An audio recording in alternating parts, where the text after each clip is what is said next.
पता है, हम सब की ना एक कहानी होती है, एक सपना होता है।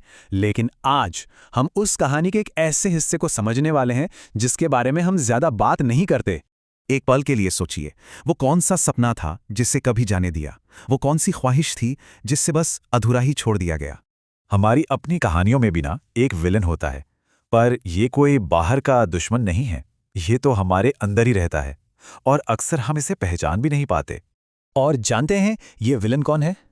ये है बहाना, हमारी महत्वाकांक्षा का वो खामोश कातिल जो सपनों को शुरू होने से पहले ही खत्म कर देता है। तो सवाल उठता है, ये बहाना आखिर है क्या?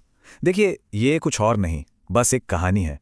एक ऐसी कहानी जो हम खुद को सुनाते हैं ताकि हम अपने इरादों और हमारे असल कामों के बीच जो खाली जगह है ना, उसे सही ठहरा सकें।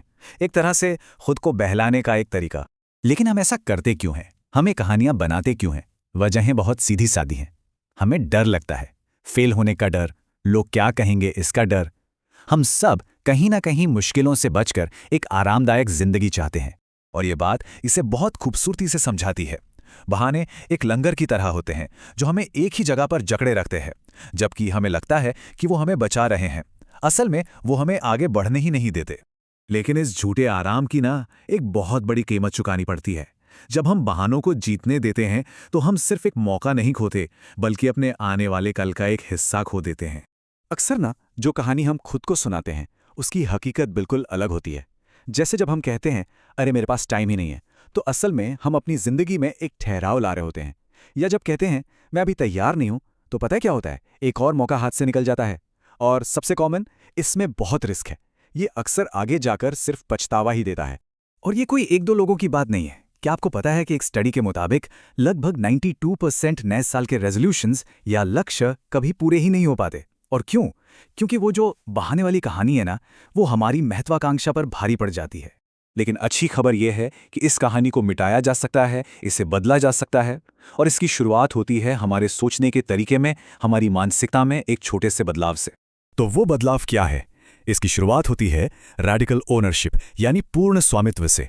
इसका सीधा सा मतलब है अपने हर काम और उसके नतीजे की पूरी जिम्मेदारी लेना। कोई बहाना नहीं, किसी पर कोई इल्जाम नहीं। तो सवाल यह है कि इससे बाहर कैसे निकलें? इसके 3 बहुत ही आसान से स्टेप्स हैं। सबसे पहला, अपनी कहानी को पहचानिए। आखिर वो बहाना है क्या जो बार बार मन में आता है?